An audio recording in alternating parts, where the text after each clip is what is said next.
A terceira temporada do Fórum Brasil, com o apoio do Sebrae, já começou e realiza diversos encontros nas principais cidades históricas de interesse cultural do país.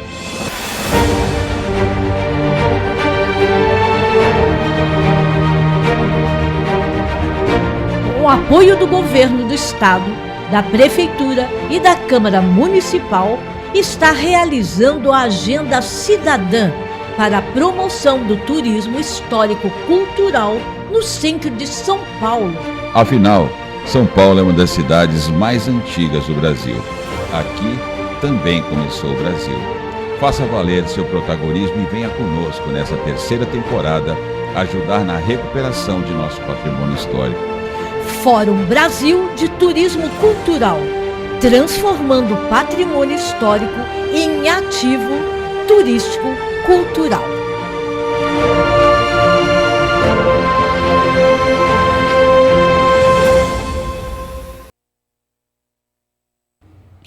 Olá, amigos, estamos de volta para mais um Protagonismo Regional em Debate. Nesta semana, no painel de Inovação e Tecnologia, vamos falar de projetos, ou gestão de projetos, incentivos governamentais voltados aí à área de preservação dos nossos patrimônios históricos. O Brasil que tem um grande desafio nesse sentido para a preservação do seu patrimônio histórico, do seu patrimônio cultural. E para falar desse assunto, nós estamos trazendo, vou apresentar primeiro o nosso comentarista, que é o Alessandro Lopes. Ele é arquiteto urbanista, especializado em cidades inteligentes, naquela tecnologia BIM, né? Está o Alessandro na tela. Alessandro, seja bem-vindo, muito boa tarde. Sérgio, muito obrigado por mais um convite. E vamos lá, mais um programa, né? E acho que é um assunto importante aí para todos. Eu vou apresentar o outro convidado no estúdio aqui, que é o Diego Nunes. Ele é sócio fundador da Cultivo Tech. É o instituto que trabalha aí com essa área de projetos incentivados. Estou conhecendo o Diego hoje, estou vendo ele pela primeira vez. Diego, muito prazer em te conhecer, seja bem-vindo ao nosso estúdio. Primeiramente, boa tarde a todos. É um prazer estar aqui no Protagonismo Regional em Debate. Obrigado pela oportunidade, Sérgio, Sandro. Espero que a gente tenha aqui uma boa oportunidade para desenvolver melhor aí o ecossistema das leis de incentivo. Maravilha.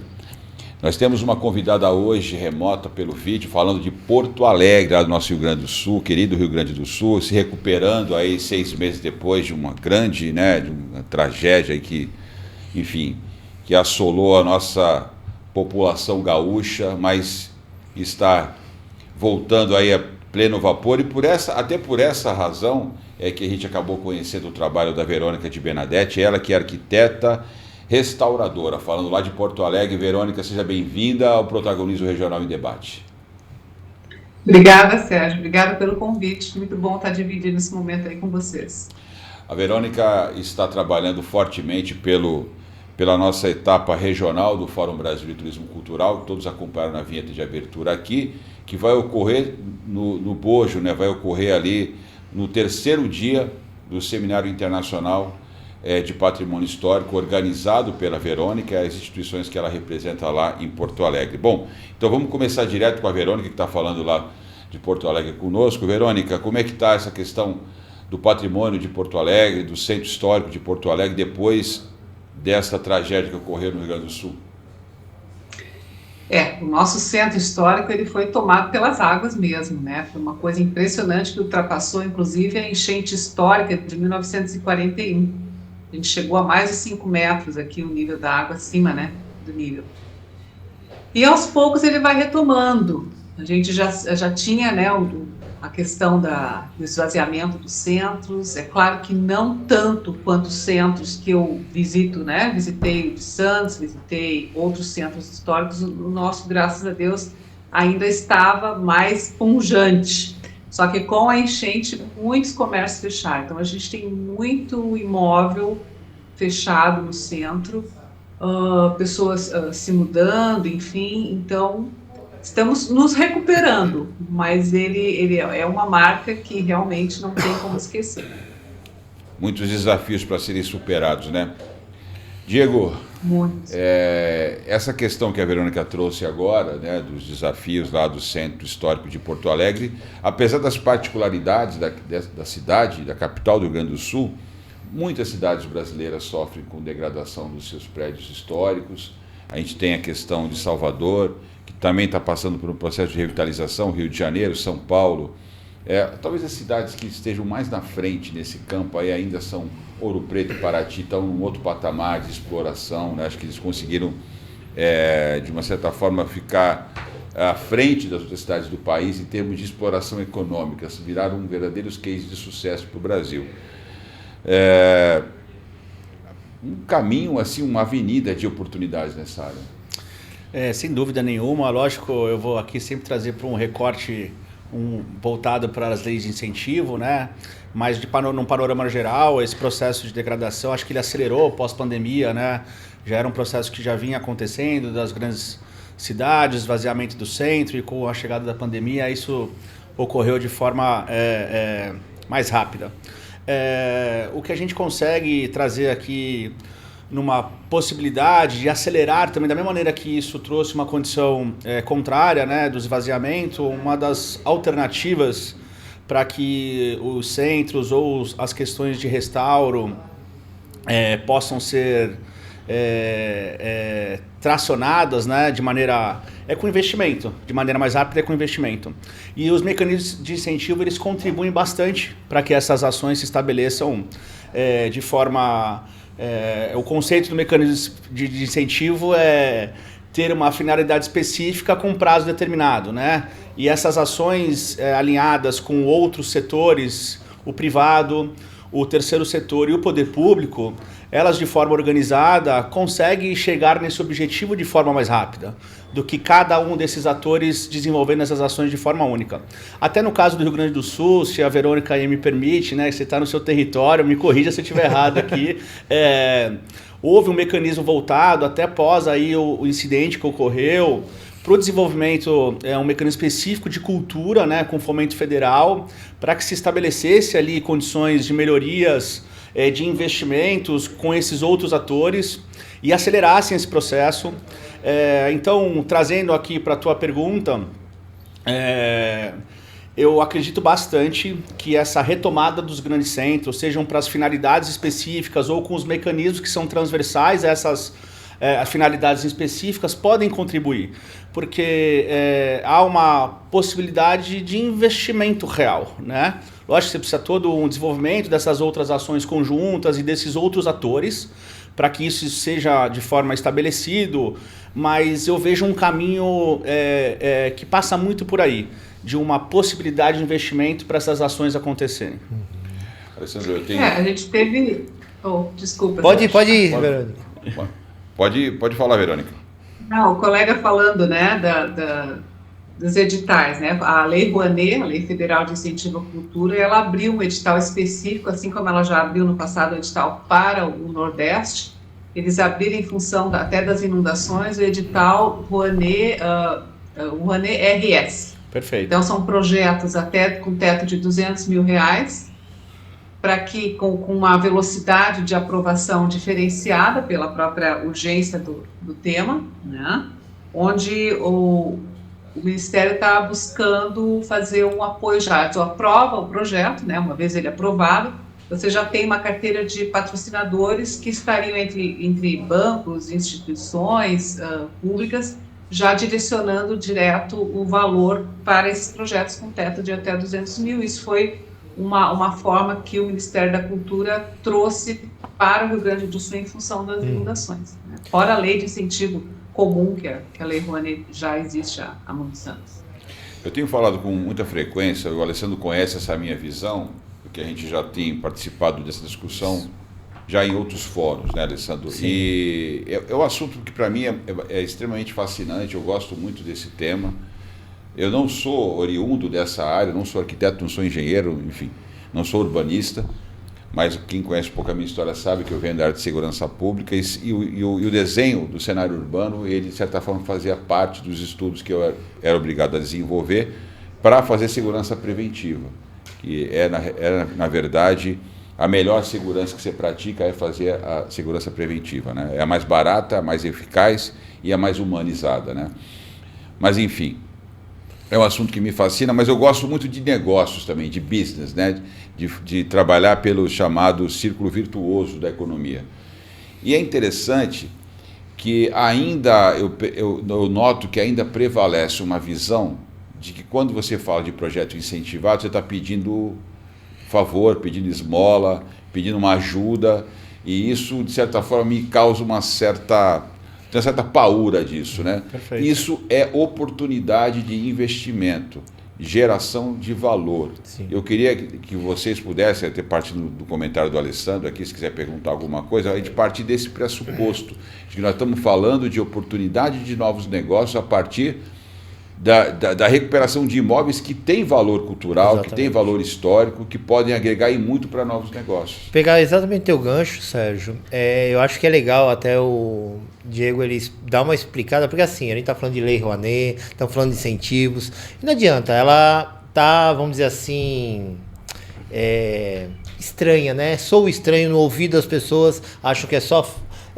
para facilitar artistas, que é para, enfim, ela está deturpada, a leitura dela ela foi muito atacada, e não é só ela, temos outras que agilizam. Eu acho que esse momento é legal, e o legal desse programa é exatamente isso, do Diego de repente mostrar que tem projetos, que dá para fazer, que não é um dinheiro de esmola, porém, claro, tem toda uma diretriz, tem todo um como construir isso. Tem um regulamento. Outras pessoas acham que é muito distante. Não vou escrever, isso é para um grupinho fechado. Então acho que é um momento, Diego, e te deixa esse momento para você realmente dar uma clareada aí na cabeça das pessoas. Perfeito. E até uma oportunidade, viu? Trazer esse tema para um debate, como protagonismo, né? Esse tema é um movimento novo também, sabe? Até por falta de comunicação desses atores que até pouco tempo atrás nós passávamos por essa objeção, tá? Então, falando um pouco das leis de incentivo, passando pelo que você trouxe aqui, a gente veio lá atrás de um processo de objeção, tá? Muito por falta de comunicação direta do próprio poder público. Não existíamos ainda na iniciativa privada. Eu vou sempre falar desses atores, poder público, terceiro setor, aí seja com qual finalidade específica, a iniciativa privada. O poder público ele não comunicava muito isso bem, ele não tramitava muito bem com isso de forma processual também. A iniciativa privada ela não tinha até então a governança também, não tinha estabelecido compliance. Um aculturamento também, né? E isso, estabelecer isso como uma cultura e definir processos para a utilização disso. Porque, trazendo um pouco pela temática que você trouxe, isso é um governo financiando direto, é uma esmola, é um pedido de ajuda, é uma mamata, que isso já foi bem desconstruído, mas é importante trazer aqui. Isso hoje já tem uma leitura e uma narrativa e, de fato, uma ação voltada de outro olhar e de uma outra forma. Por exemplo, é uma gestão compartilhada. É o poder público abrindo parte da sua arrecadação e transformando isso em renúncia e atuando com a iniciativa privada e o terceiro setor. Então há um compartilhamento de recurso. Se você for ver, é um pouco do sonho de cada indivíduo. A gente em algum momento falou assim, se eu pudesse utilizar melhor aquele imposto, se eu pudesse olhar como um gestor, eu te colocaria o recurso desta forma. Então a gente já traz um protagonismo compartilhado de parte desse recurso, é o poder público abrindo mão, falando, tá bom, eu vou chamar outros atores, que já que é um mecanismo com prazo determinado, com uma finalidade específica, o poder público é bom em muitas coisas, mas em outras não flerta muito bem. Prazo e finalidade específica, ele olha muito mais o amplo, as questões primárias, né? Então, a gente passa por essa mudança já. O poder público compartilhando mais informações, chamando outros atores para distribuir e aplicar esse investimento. E já a iniciativa privada, ela vê uma questão de segurança e benefício hoje, né? Ela já vê uma questão que a gente dentro da governança chama de eficiência tributária. Já não é mais questão de uma situação, olha, eu vou investir nesse projeto porque eu quero uma melhor reputação ou uma aplicação de uma institucionalidade, de forma institucional da minha empresa. Ela hoje já vê isso como uma solução que ela possa contribuir ali de forma sem tomar uma segunda despesa, né? Já que o governo deu essa oportunidade de compartilhar esse recurso, de atuar no território dela, entender quais são as dores, entender o que ela pode contribuir, seja por qualquer finalidade que ela enxergue que ou dentro de uma diretriz dela ela possa contribuir para o desenvolvimento do território, seja para um desenvolvimento de um centro, seja do centro histórico, seja para um desenvolvimento de uma restauração de algum imóvel histórico, seja para criar projetos com finalidades esportivas, culturais, seja para desenvolver projetos de educação e ele melhorar a comunidade ao seu entorno, tá? E com isso a gente também acabou desenvolvendo o terceiro setor, que se capacitou para receber esse recurso. Hoje ele tem uma governança também nas instituições, um melhor gerenciamento desses recursos, uma prestação de conta eficiente, e isso credenciou esses mecanismos e não passa mais para essa questão de ser uma ajuda ou um apoio e passa a gerar novos negócios, de agregar valor em determinadas áreas. Passa a estruturar uma cadeia econômica. E estruturar grupos específicos, melhorar diretrizes de determinadas localidades. Então, mudou muito o cenário de investimento via lei de incentivo. Maravilha. E, Sérgio, eu trabalho com lei de incentivo à cultura, eu viabilizo projetos de restauro arquitetônico desde 2002 com lei de incentivo à cultura. Né? Perfeito. Então, acho que assim, e o patrocinador, ele dizia assim, eu prefiro repassar esse valor para o projeto, porque eu sei que esse imposto está lá, eu consegui enxergar que esse dinheiro que eu iria, né, que é uma renúncia fiscal, sim, eu estou vendo onde ele está sendo aplicado. Então, dentro da área de patrimônio histórico, né, eu acho que essa questão, essa polêmica toda que vem acontecendo em relação às leis de incentivo federal, principalmente, eu acho, do meu ponto de vista, ela não está muito ligada à área de recuperação de patrimônio histórico. Né? Eu acho que está mais ligada à questão de shows, espetáculos, dessa forma que eu vejo, assim, que da parte de restauro não tem essa questão que chama, é carta marcada, pelo menos todo esse tempo que eu uso, nunca senti esse tipo de questão, né? Não na área de arquitetura do patrimônio. Mas será que não está faltando por parte do setor privado um pouquinho mais de esclarecimento quanto à possibilidade de direcionar recursos para esse tipo de projeto? Aqui na nossa região, por exemplo, eu não vejo isso com uma prática muito comum. Talvez até por isso tenha gerado todo esse debate. E aí eu aproveito essa minha colocação para te colocar o seguinte questionamento. Por que é tão importante usar esses mecanismos que o Diego falou agora há pouco? E quais seriam as estratégias para que a gente pudesse fazer desses financiamentos algo realmente de interesse da sociedade? Por que isso é importante para a sociedade? Para você, Verônica. Para você. Ele deixou no ar e devolveu para ti. Mas é para quem que é a pergunta? Para ti mesmo. Para você mesmo.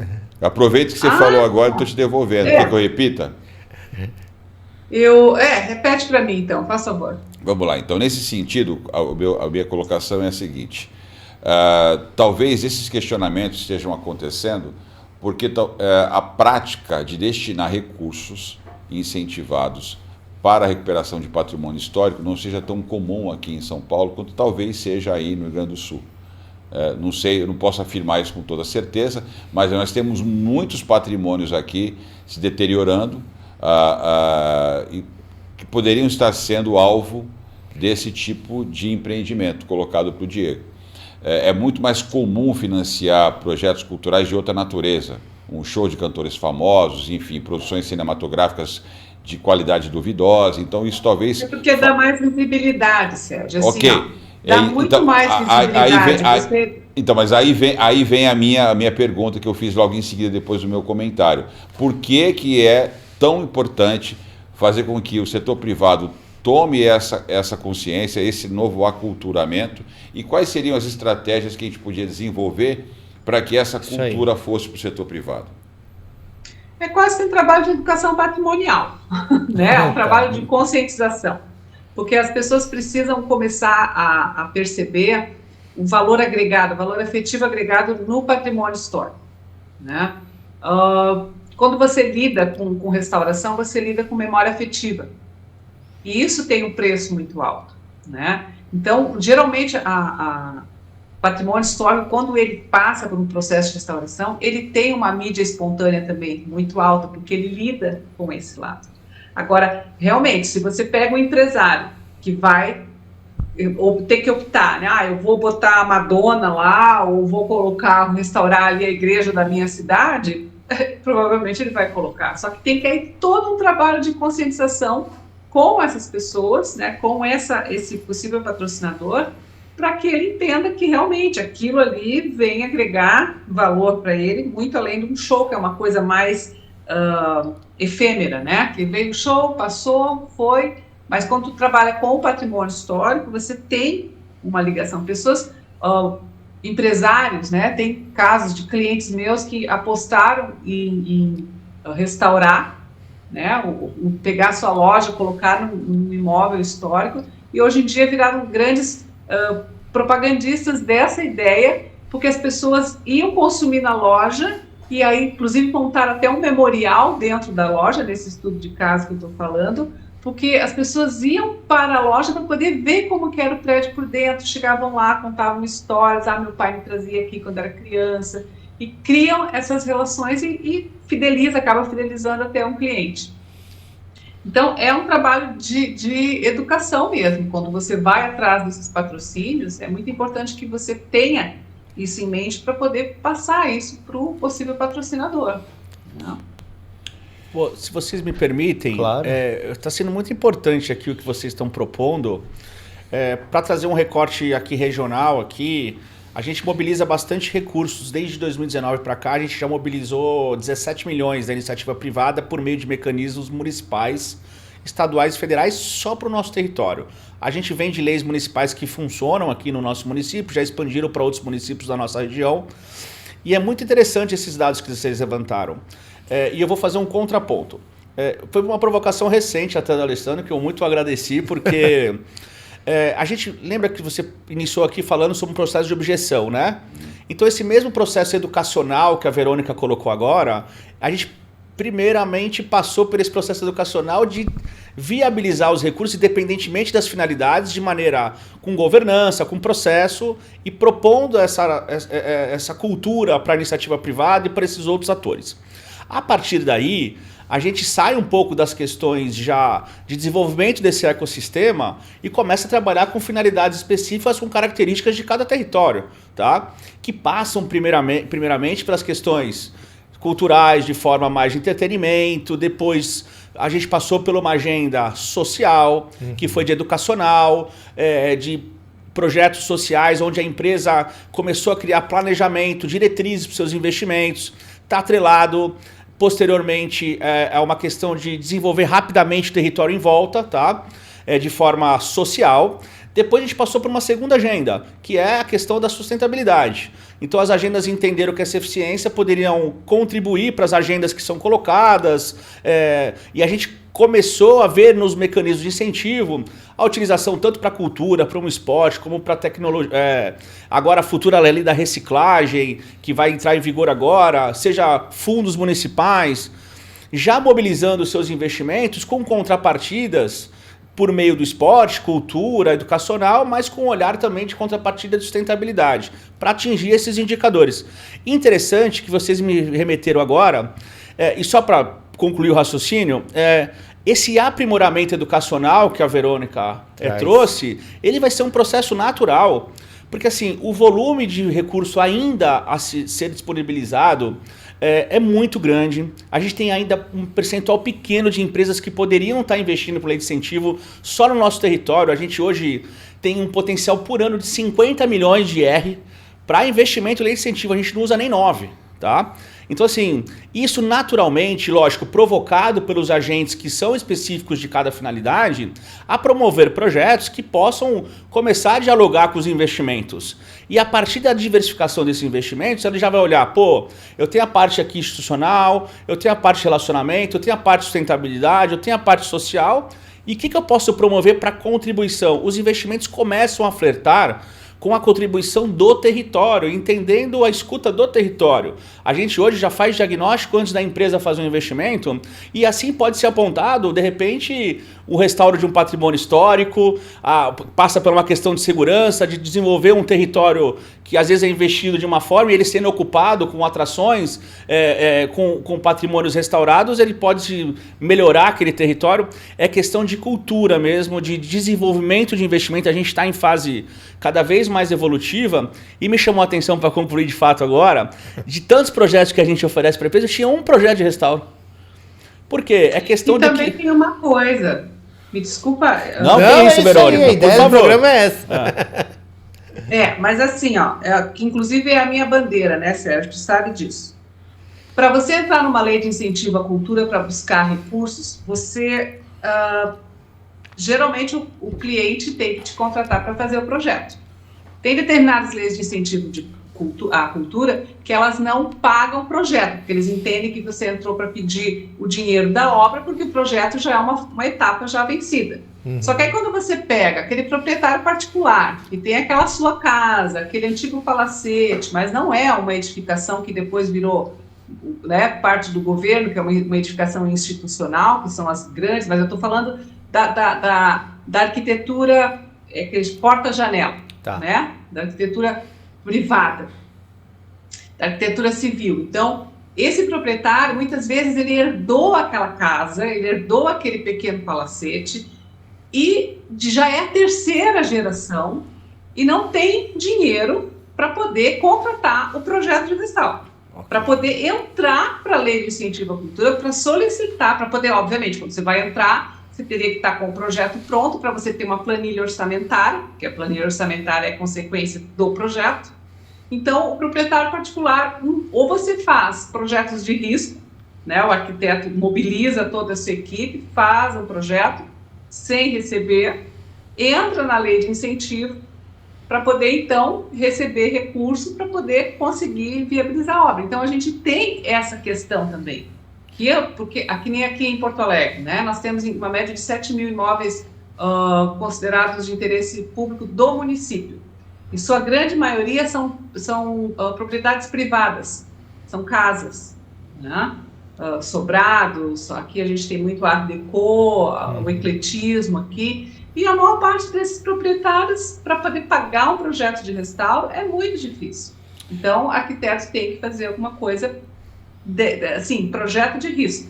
Eu acho, Verônica, que vou até me atrever a dizer que a cultura de valorizar projeto talvez seja o principal desafio. Exatamente. Antes de começar o programa, o Alessandro estava brincando comigo. Não sei por que eu faço projeto, porque as pessoas ficam me pedindo recorte. E depois que ele fez esse comentário, eu falei para ele que o projeto do Fórum Brasil tem 40 páginas, um pré-projeto. Mando para as pessoas, a maioria não lê e depois fica me perguntando o que está lá na página 20, na página 25, na página Ninguém 32. Lê. Impressionante. Se ele fizesse o trabalho de ler o projeto, ele não ficaria pedindo o que já está lá, que eu perdi meses fazendo. Então, valorizar projeto talvez seja o maior desafio em termos culturais, porque é por isso que os caras não pagam o projeto. E um projeto mal feito, ele vai reverberar em toda a cadeia de processo, né? Então, veja, eu vou contar... a falta de planejamento, né? Sim, exato, o projeto é o planejamento. Exatamente, e é ele que vai estabelecer as premissas, ou vai respeitar as premissas da própria lei, que vai respeitar uma série de regras para usar corretamente os recursos, para atender os objetivos e as finalidades que estão estabelecidas nos editais. Enfim, sem projeto nada acontece. Imagina você que a gente nascesse sem o DNA, que é o nosso projeto, né? Sim. Então a gente já vem com um projeto, que é o DNA, e aí vai se desenvolver. Só para fazer um recorte aqui, eu falei que eu venho da área de segurança. A cidade de Praia Grande foi um dos principais cases da minha empresa, do instituto que eu criei há 20 anos atrás, para trabalhar com esse modelo de segurança que eu falei para vocês agora. Então, o governo, na época, através de um edital, financiou a nossa contratação. Isso foi em 2010 para 2011. Em 2011, eu montei um time de especialistas, coordenei o projeto e nós fizemos o diagnóstico da violência na cidade de Praia Grande, A partir desse diagnóstico, nós fizemos um plano matricial de segurança pública para a cidade de Praia Grande. A Prefeitura executou esse projeto, foi bem sucedido, a primeira etapa dele. Ela está há uma década usando a mesma matriz.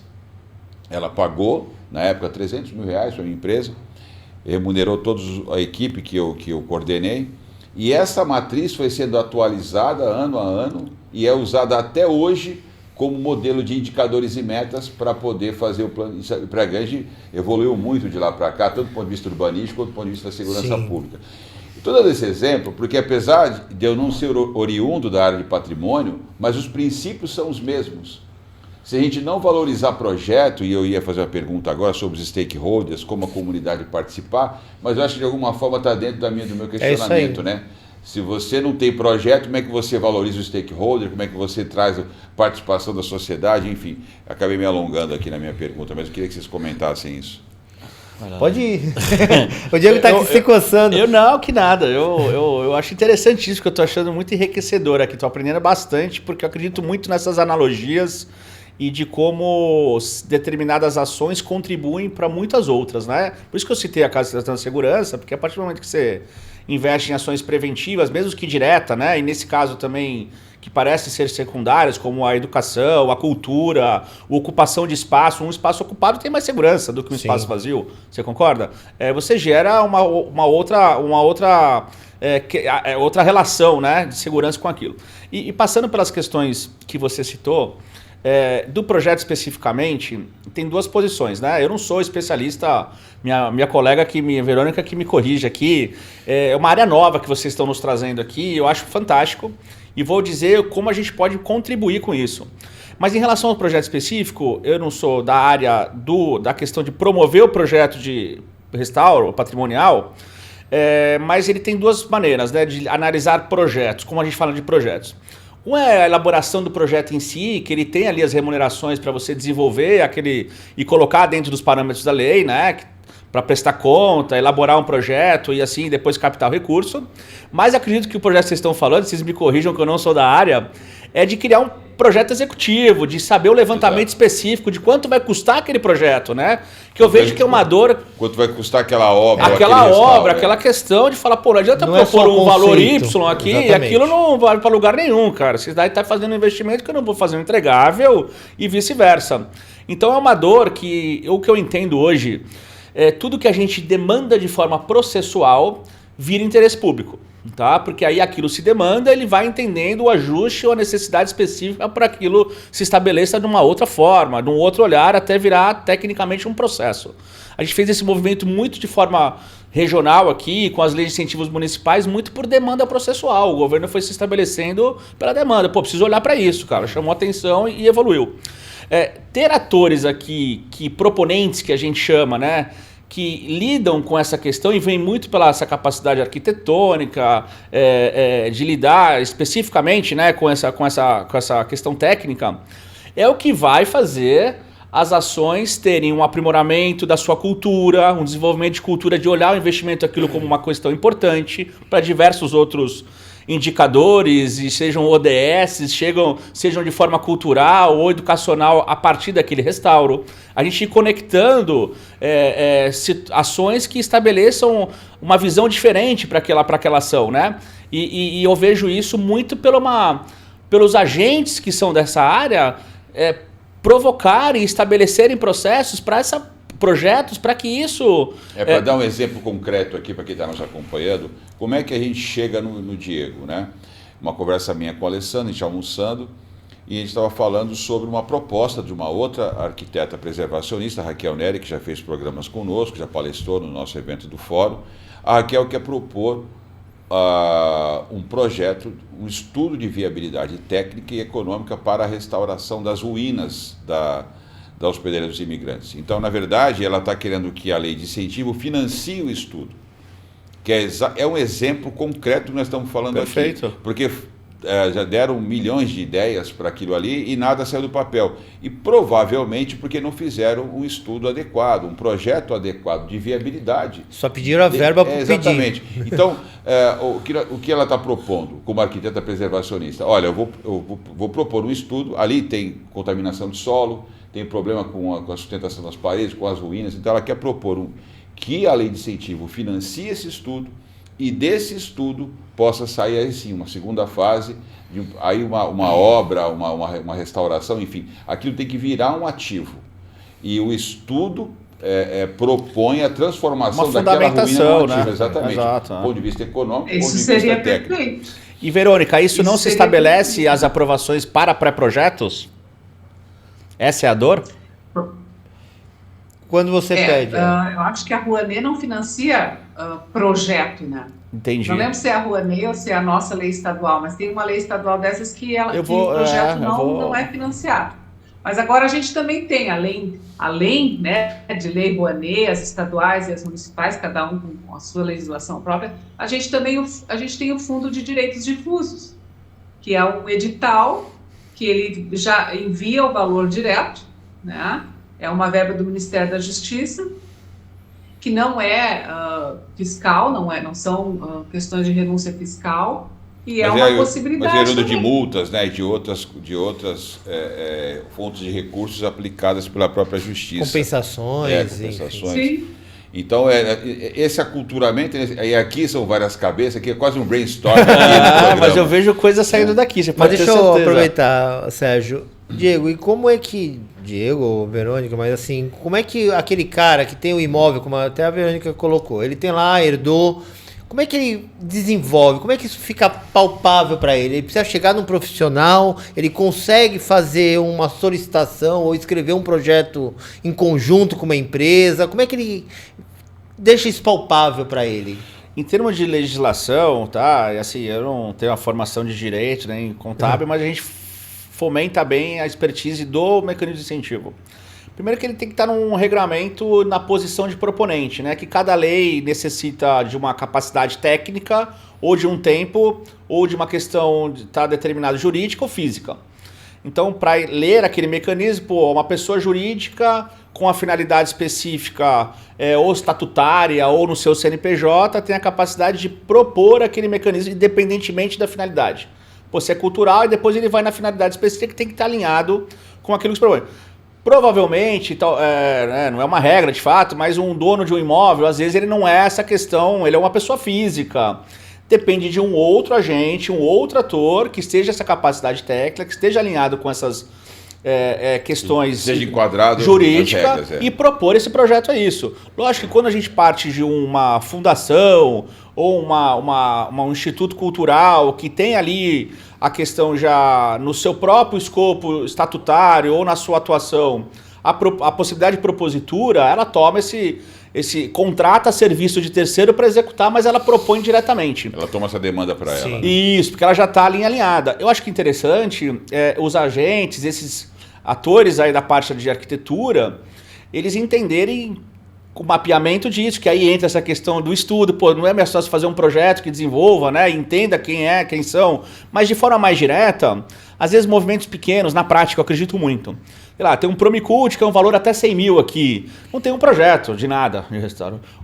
Provocar um projeto com uma questão que está alinhada com a diretriz de propositura, demonstrar no seu objeto que é para aquele fim e finalidade específica, e criar esse aculturamento aqui por um primeiro projeto que não existe ainda no município, traz o benefício de começar a dialogar com esse grupo específico, de entender outros que podem disponibilizar o seu imóvel, ou transformar aquilo, ou uma outra, um outro imóvel que seja até mesmo às vezes público e às vezes não consegue desenvolver por ser ali, tem ninguém que acesse diretamente de forma técnica e demonstre para eles a viabilidade daquilo. Então, assim, de forma prática, Alessandro, tem a possibilidade, é questão de mobilizar e fazer a primeira ação, sabe? Porque tem essa questão. Agora, especificamente o dono de imóvel, ele vai entrar numa questão de benefício por estar em determinada localidade, no seu tribuno, no seu IPTU, ou algo parecido dessa maneira, mas não por meio de lei de incentivo. Tem alguma interferência aí? Não sei se é o microfone de alguém aí. Você quer comentar, Verônica? Não, só um pouquinho, Sérgio.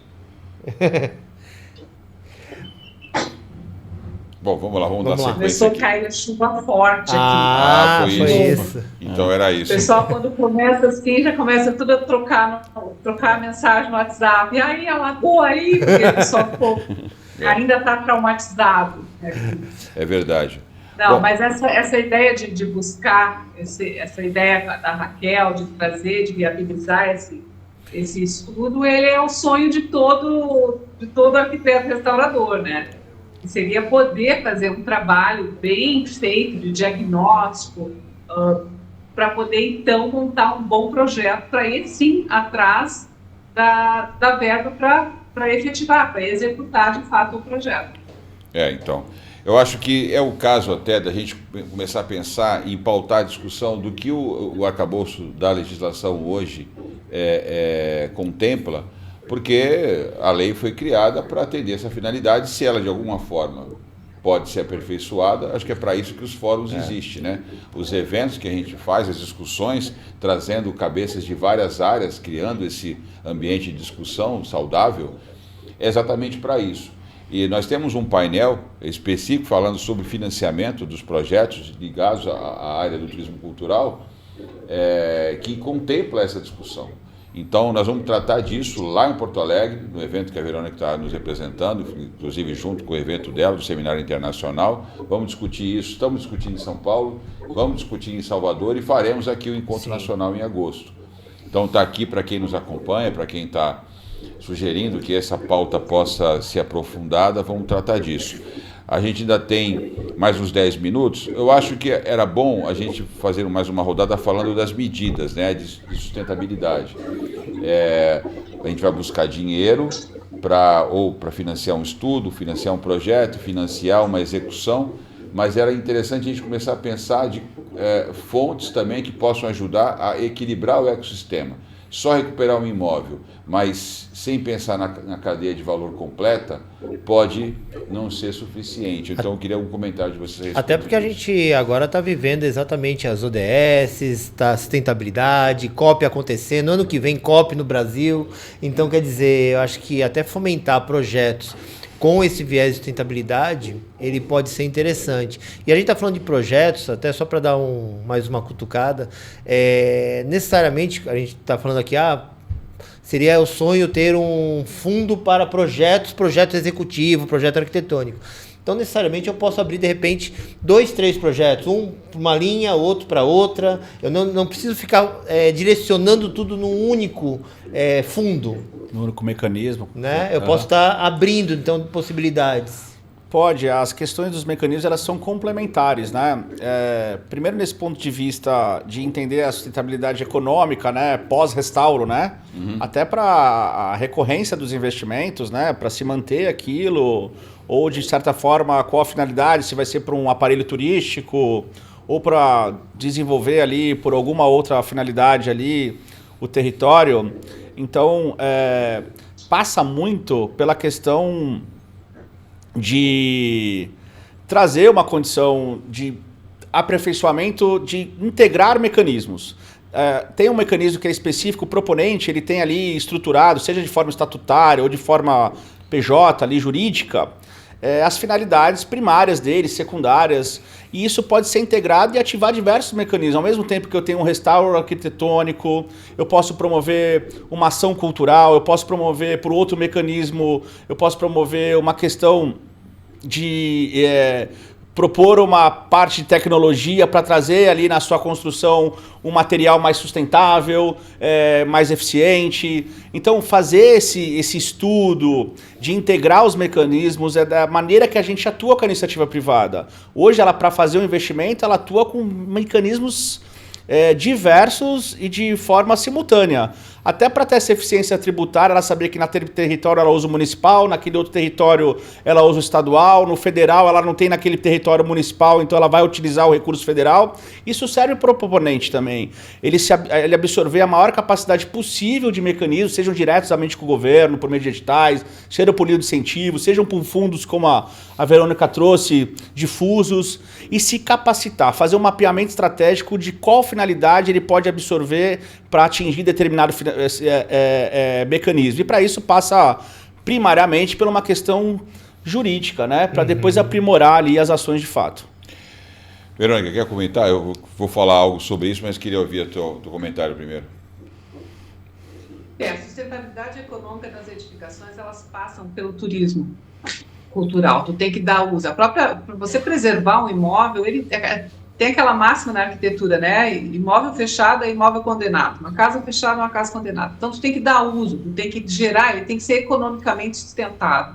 Então, esses programas de revitalização do centro, que nem aqui em Porto Alegre, eles entram com uma série de benefícios fiscais para estimular que as pessoas ocupem os imóveis históricos. Então, aqui no programa de revitalização do centro, imóveis construídos até 1960, para determinados usos, que inclui gastronomia, tecnologia da informação, turismo, que esteja voltado para isso, eles têm isenção total de ITBI numa compra, eles têm isenção de IPTU por até 30 anos, tem redução de SSQN de 5 para 2, dependendo do regime fiscal, mas isso, apesar desses benefícios, as coisas não engrenaram aqui ainda.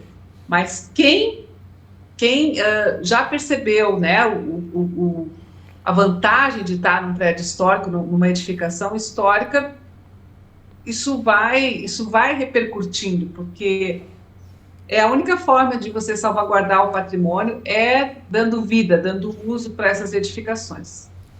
E a questão do retrofit, como é que ela pode entrar aí?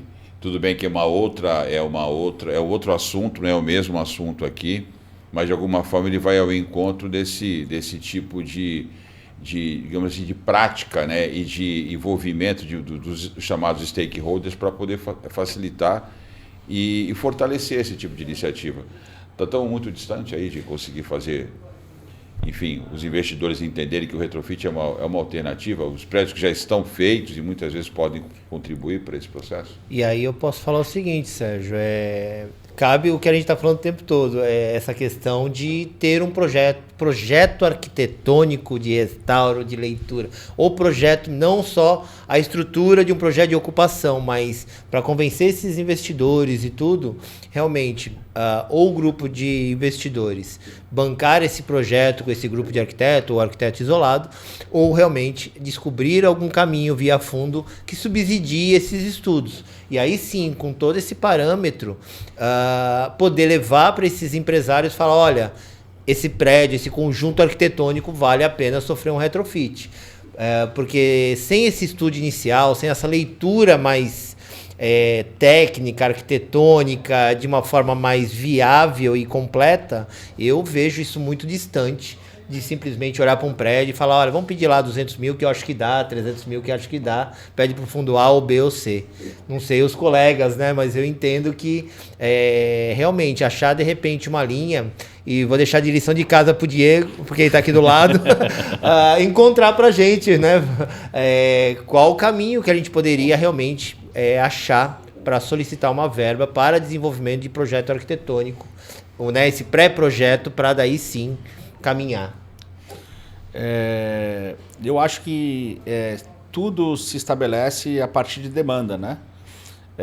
Da maneira que a gente atua hoje, primeiro em percentuais, né? 10% de utilização do IR para determinadas finalidades, 20% dos tributos municipais para finalidades cultura ou esporte, 6% do ICMS para cultura e esporte. A gente criar outras alternativas de mecanismo por demanda, por de fato criar um desenvolvimento sobre finalidade específica, é um caminho que vai ser...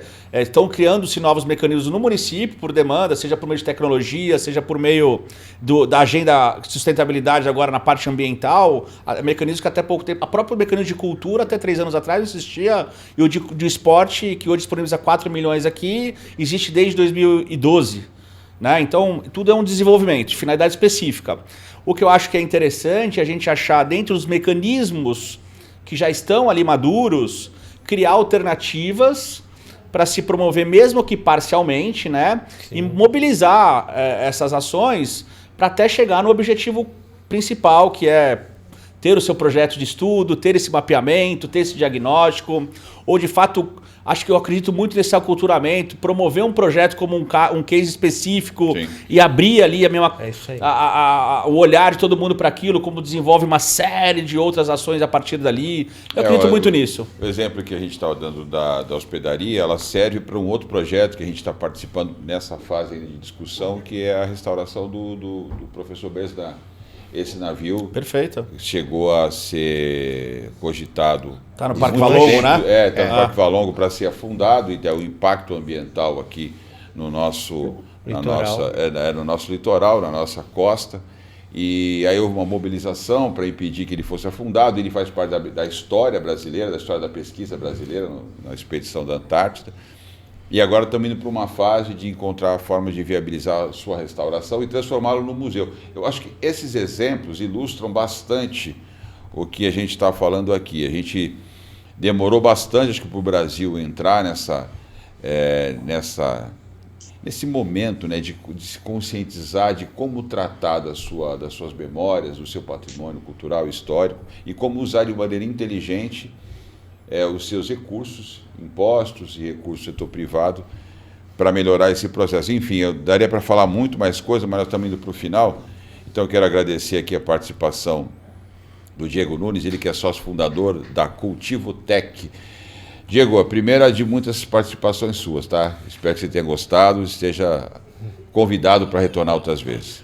Primeiramente agradecer mesmo a oportunidade de estar aqui. Obrigado por essa conexão, obrigado por abrir aí esse debate aqui sobre o tema. Prazer conhecer a Verônica, essa conexão aí com o território que é tão rico aí, de história, de cultura, de arquitetura. A gente, às vezes, dialoga aí com determinados momentos com esse território e ele é impressionante como ele vai tratando esses temas que a gente vai ainda aprimorando aqui de forma evolutiva. Então, assim, falar sobre esse tema e trazer essa oportunidade, vocês não imaginam a oportunidade que é estar aqui e poder falar sobre mecanismos de incentivo. Então, tenho muito a agradecer e contem comigo sempre, tá bom? Muito bom. Não sei se a palavra Cultivo Tech vem disso, mas eu tenho ensinado da onde vem a origem da palavra cultura. Etimologia. Cultivar, cultuar, né? Então, você cuidar do brotinho para que aquela planta possa gerar frutos. Deve ser isso, então. Que exatamente, meu amigo. Alessandro Lopes, nosso comentarista nessa área de tecnologia, urbanista, arquiteto. Ale, obrigado. Até a próxima. Sérgio, obrigado mais uma vez. Diego, obrigado pelo convite. Prazer com Verônica. E que venham outros programas. Você já viu que deu 1 hora é pouco. Verônica tem parentes aqui na terrinha aqui de Santos. Vira e mexe, ela está por aqui. A gente vai trazer ela para o estúdio. A nossa convidada especial de hoje é arquiteta pela Universidade de Mogi das Cruzes, MBA pela Fundação Getúlio Vargas, mestre em Geoquímica e restauradora pelo Instituto Pelarte, é isso, né? Il Restauro Palazzo Spinelli, acho que é isso, italiano, não falo essa língua. Se dedica à preservação do patrimônio cultural há 3 décadas, através de projetos e obras de restauro, curadoria imobiliária, transformando os imóveis históricos em ativos econômicos. Muito obrigado, viu, Verônica? Verônica de Benedetti. Eu que agradeço o convite, Sérgio. Muito obrigada por Falei direitinho? participar. Falei mais ou menos, né? Até breve. Verônica de Benedetti, Verônica de Benedetti fica melhor. Verônica de Benedetti. Então tá aí, é isso mesmo. Eu falo Benedetti, mas é de Benedetti. É que os olhos aqui, o óculos está falhando. Muito obrigado, Verônica. Obrigado a você pela sua participação em mais um Protagonismo Regional em Debate. Espero que tenha gostado. Divulgue o nosso programa para os seus amigos. Curta, compartilhe. Espero que você tenha gostado. Porque você sabe que no Protagonismo Regional é assim. Aqui, o governo é você. Até a próxima semana.